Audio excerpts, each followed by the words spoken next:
Welcome to తొలి వార్తా news. వార్తలు చదువుతోంది మాధురి.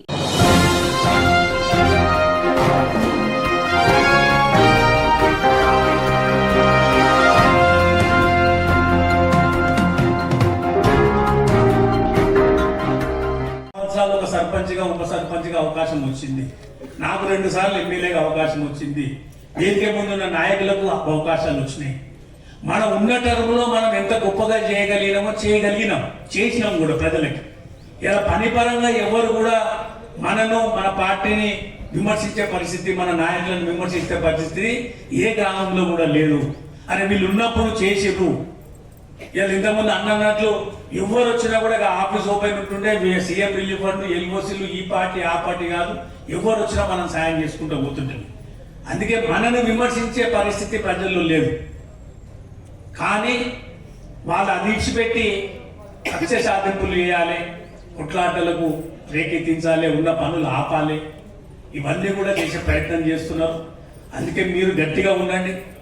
ఇంతకుముందు మా జీనియరాల సర్పంచ్ ఉండి పోయిన టర్మ్లో 5 ఏళ్ళు మంచిగా చేసినాము అన్న ఉండే, ఇప్పుడు నిలబడాలంటే మనసు ఒప్పుతలేదు అన్నాడు. అట్లా ఉండొద్దు ఎప్పుడు రాజకీయాలు. ఒకసారి మనం రాజకీయాలకు వచ్చినామంటే ప్రజల పక్షాన ఉన్నాం. రాజకీయాలు ఒకసారి వచ్చిన తర్వాత ఇంటికి పోయేది ఉండదు. మనం పదవి ఉన్నా లేకున్నా ప్రజల కొరకు పనిచేయాలన్న ఆలోచన ఉండాలి. రేపు అవకాశం వస్తే మళ్ళీ మనం సర్పంచ్లుగా మనం ఎట్లా గెలవాలన్న ఆలోచన ఉండాలి. ఎట్లా మన ఎంపీటీసీలు గెలవాలి, ఎట్లా మన ఎంపీపీలు జెడ్పీటీసీలు గెలవాలి, రేపు పార్లమెంట్ ఎట్లా గెలవాలన్న ఆ కసి ఉండాలి. ఆ కుర్చీ మీద మనోడే ఉండాలి. రిజర్వేషన్ ఏదన్నా రాని, గులాబీ జెండానే ఎగరాలి, ఆ కసి మీలో ఉండాలి. నిజంగా సర్పంచులకు అవకాశం ఇచ్చినప్పుడు చాలా గొప్పగా మాట్లాడేది. మీ గ్రామాలకు వచ్చినప్పుడు మరి వాళ్ళ వేదిక మీద తక్కువ మంది మాట్లాడేది. ఎందుకు చాలా మంది అంత అవగాహన ఉన్న వాళ్ళే చాలా మంది ఉన్నారు కదా. నేను వచ్చిన తర్వాత కూడా చాలా మంది చాలా సబ్జెక్టు పరంగా మాట్లాడేది. ఒక విషయం మనం గుర్తుపెట్టుకోవాలి, నేను కానీ వేదిక మీద ఉన్న నాయకులు కానీ మీరందరూ కానీ నిజంగా అదృష్టవంతులం మనం. ఎందుకంటే కేసీఆర్ గారి నాయకత్వంలో రాష్ట్రాన్ని సాధించుకున్నాం. కేసీఆర్ గారు ముఖ్యమంత్రిగా ఉన్న టైంలో ప్రజలు ఆశీర్వదించి 2 సార్లు ఎమ్మెల్యేగా నన్ను గెలిపించారు. మీ దాంట్లో మీ అందరినీ సర్పంచ్గా 1 టర్మ్ చేసిన వాళ్ళు ఉన్నారు, దీంట్లో కొంతమంది 2 టర్ములు చేసిన వాళ్ళు ఉన్నారు. అందుకే నిజంగా ఈ టర్మ్ కేసీఆర్ గారు ముఖ్యమంత్రిగా ఉన్న టర్ములో మనం ప్రజాప్రతినిధులుగా ఉండడం అనేది నిజంగా మనం చేసుకున్న అదృష్టం. నేను ఒక జెడ్పీటీసీగా 2006 నుంచి 10 వరకు ఉన్నాను. 1 సంవత్సరం ముందే రిజైన్ చేసినాం కేసీఆర్ గారు ఎంపీ నడవాలని. ఆ 4 ఏళ్ల కాలంలో గ్రామాల్లో తిరిగేటప్పుడు గ్రామాల కష్టాలు మా కళ్ళారా చూసినాం. అప్పుడు ఎంత బాధ ఉంటుండే సర్పంచ్లకి. అప్పుడు నేను ఇన్ఛార్జిగా ఉండి కేసీఆర్ గారు ఎంపీగా ఉంటే ఎంపీ నిధులు తీసుకొని వస్తే ఆ నిధులు మొత్తం కూడా బోరు మోటారు దీనికే సరిపోయేది తప్ప వేరే ఒక రోడ్ ఏనికే సరిపోయేది కాదు. సంవత్సరానికి నేను ₹1 చేస్తుంటే ₹1 బోరు మోటార్కి, అంటే ఏ గ్రామానికి పోయినా కూడా తాగే నీళ్ళ ఇబ్బందే ఉంటుంది. కానీ 5 ఏళ్ల కాలంలో సర్పంచులుగా నిజంగా మీరు అదృష్టవంతులు. సరే, కొన్ని ఇంకా బిల్లులు రాలేదు, అవి కొన్ని టెక్నికల్గా ఇబ్బందులు ఉన్నాయి. అవి ఎట్లా తేవాలి, ఎట్లా సాల్వ్ చేయాలి, 100% నేను కానీ వేదిక మీద ఉన్న నాయకత్వం కానీ మన నియోజకవర్గంలోని సర్పంచుల పక్షాన తప్పనిసరిగా ఎంత దూరమైనా పోయి పోరాటం చేయడానికి ఎప్పుడు కూడా పార్టీ సిద్ధంగానే ఉంటుంది. మీరు కూడా సిద్ధంగా ఉంటారు. అయితే 5 ఏళ్ల కాలంలో ఎప్పుడు ఇళ్ళకెళ్ళి తిరుగుతూ ఉంటాడు. ఎప్పుడు ఉంటాడంటే ఆయనకు కుటుంబం చాలా పెద్దగా అయిపోయింది. 1000 మంది కుటుంబాలు, 1000 మంది సభ్యులు అయిపోయారు. అందుకే ఆయన ఇబ్బంది పెట్టట్లేదు. అట్లా ఇంతమంది ఆత్మీయులను రాజకీయాల్లో సంపాదించుకున్నాం. అదే చాలా గొప్ప విషయం. 10 ఏళ్ళు ప్రజలు అవకాశం ఇచ్చారు. ఇంకా రేపు ఇలా మనం ప్రతిపక్షంలో ఉన్నా కూడా ప్రజల కొరకు పనిచేసే దాంట్లో ముందు భాగాన మీరుండాలి. మీ తరఫున నేను తప్పనిసరిగా నా తరఫున పార్టీ ఎప్పుడు కూడా అండగా ఉంటుందని తెలియజేసుకుంటూ, తప్పనిసరిగా ఇంకొకటి గుర్తుపెట్టుకోండి, ఏ కార్యకర్తకి ఇబ్బంది అయినా కూడా నా పదవి అయిపోయింది కాబట్టి నాకు సంబంధం లేదనకుండా రాజకీయాల్లో నాయకులు ఎప్పుడు యాక్టివ్గా ఉండాల్సిందే. ఒక కార్యకర్తకి ఇబ్బంది జరిగింది, ఊరోళ్ళు ఇమ్మీడియట్గా స్పందించాలి, మండల నాయకులు ఇమ్మీడియట్గా స్పందించాలి. ఎప్పుడైతే ఇమ్మీడియట్గా స్పందిస్తామో అవతలోడు తగ్గే అవకాశం ఉంటుంది. ఇలా మనం ఉన్నన్ని రోజులు ఒక్కరోజు ఒకరి మీద కేసు పెట్టలే, ఒకరిని కడుపు మీద కొట్టలేదు. కానీ ఈ 50 రోజుల్లో చూస్తున్నాం మనం ఎన్ని కేసులు అవుతున్నాయి, ఎన్ని లొల్లులు అవుతున్నాయి, ఎన్ని గ్రామాల్లో ప్రతి మండలంలో. దాన్ని కట్టడి చేయాల్సిన బాధ్యత ఉంటుంది. కట్టడి చేయాలంటే ముందు మనం ఒక లైన్ మీద ఉండాల్సిన అవసరం ఉంటుంది. మన పార్టీకి సంబంధించిన నాయకత్వం అని మీ అందరినీ మనస్ఫూర్తిగా కోరుకుంటూ అందరూ కూడా పెద్ద ఎత్తున 8వ తారీఖు నాడు కేటీఆర్ గారు 10 గంటల వరకు దేవరగదలకు, ఎందుకంటే ఆ రోజు 2 మీటింగ్లు ఉన్నాయి, దేవరగదలో చూసుకొని మళ్ళీ జడ్చల్లో చూసుకుంటాడు కాబట్టి అందరూ కూడా 10 గంటల వరకు ప్రతి గ్రామంకి వెళ్ళి ముఖ్య నాయకులు, ముఖ్య కార్యకర్తలు కంపల్సరీగా, ఎందుకంటే పార్లమెంట్ ఎన్నికలకు సంబంధించిన సన్నాహక సమావేశం కాబట్టి అందరూ కూడా, అంటే ఒక లీడర్ వస్తున్నప్పుడు, సర్పంచ్ వచ్చేటప్పుడు నిజంగా కూడా ఒక సర్పంచ్ నేర్చుకోవాల్సింది ఏంటంటే, ఒక లీడర్గా మనం ఎదగాలన్నప్పుడు నీ ఎంబడి ఒక 10 మందిలో 20 మందినో ఖర్చు అయినా సరే మీ ఎంబడి పెట్టుకొని రావాలి ఎప్పుడు కూడా.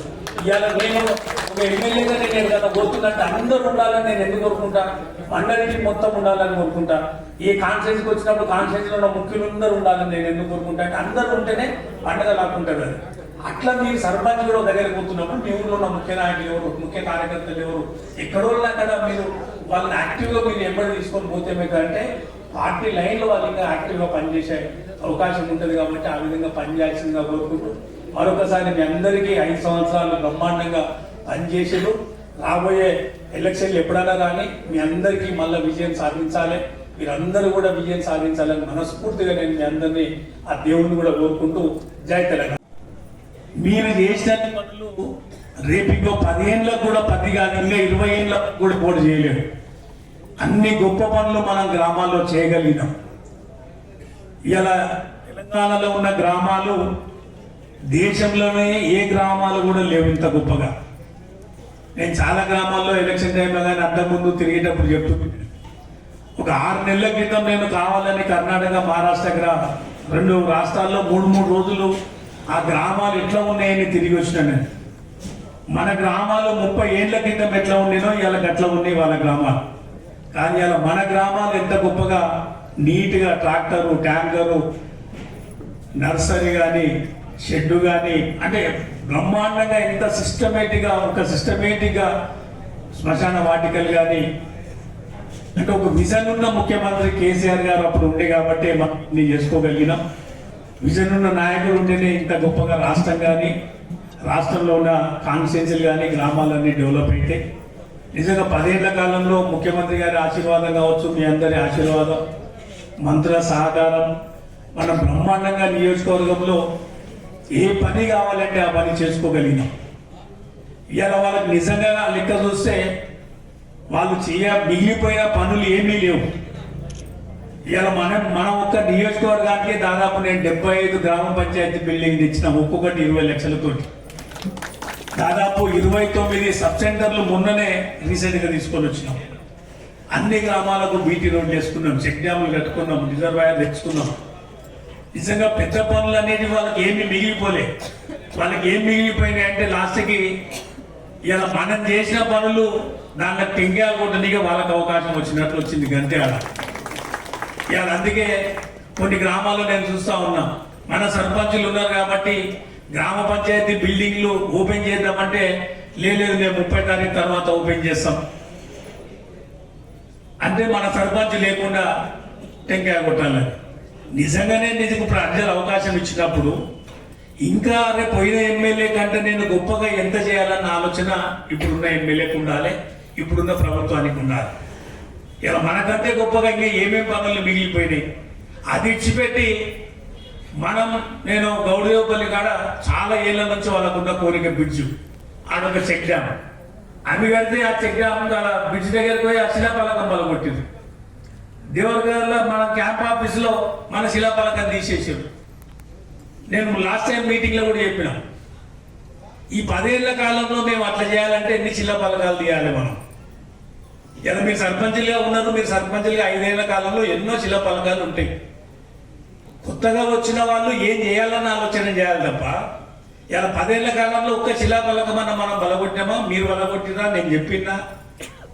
ఈ 2 నెలల కాలం 2 నెలలు కూడా కాలేదు, వాళ్ళ వింత వైఖరి అర్థమవుతా ఉంది. ఊర్ల కేసులు, ఊర్ల కొట్లాటలు, విచ్చలవిడితనం. మనం కానీ అప్పుడు కేసీఆర్ గారు కానీ అరే తెలంగాణ తెచ్చుకుందాం, తెలంగాణలో ఉన్నోళ్ళందరూ మనోళ్ళే, అందరికీ మంచి జరగాలన్న ఆలోచనతో మనం పని చేసుకుంటామండి.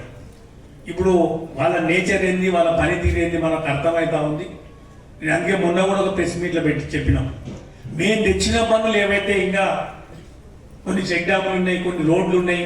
ఇలా అస్నాపూర్కు నేను 6 కోట్ల రోడ్డు తీసుకొని వచ్చినాం. చాలా మీ మండలాల్లో నేను ఎలక్షన్ల కంటే ముందు 29 కోట్ల బీటీ రోడ్డు తీసుకొని వచ్చినాం. నా టైం సరిపోగా మండల నాయకులకి చెప్పి మీరే టెంకాయలు కొట్టమని అన్నాం. ఇవాళ ఆ వర్కులు కూడా ఆపాలన్న ప్రభుత్వం ఇలా ప్రయత్నం చేస్తా ఉంది. ఈ ఎమ్మెల్యేగా చెక్ డ్యాములు ఆపండి అని ప్రయత్నం చేస్తా ఉన్నాడు. ఇలా ఇంతకుముందు మా సర్పంచ్ చెప్పే ఇంత డిపార్ట్మెంట్ వాళ్ళకి చెప్పి సర్పంచ్ల బిల్లులు రికార్డు చేయొద్దని, నువ్వు ఎన్ని రోజులు రికార్డు చేయకుండా ఆపుతావు? ఇంకా నువ్వు పద్ధతిగానే వాళ్ళు ఉన్నన్ని రోజులు ఏం పని చేసిరో వాళ్ళు అన్ని ఇచ్చేసేయండి. మళ్ళీ ఈ గవర్నమెంట్లో ఇంకా ఏమేం కావాలి, ఆ గ్రామానికి ఏం కావాలి, ఏం వసతులు కావాలి, దానికి ఒక ప్రోగ్రామ్ తయారు చేసుకొని గవర్నమెంట్ దగ్గరికి పోయి సాధనైతే ఇంకా మనకంటే ఇంకొక 4 రూపాయలు ఎట్లా ఎక్కువ కదేవాలన్న ఆలోచన ఉండాలి తప్ప పోయిన సర్పంచులు చేసిన బిల్లులు చేయకుండా అని అధికారులను బెదిరియడం, లాస్ట్ అధికారులు భయపడి లీవులు పెట్టి వెళ్ళిపోవడం, ఇదేం వింత సంస్కృతి మనకు అర్థమైతలేదు.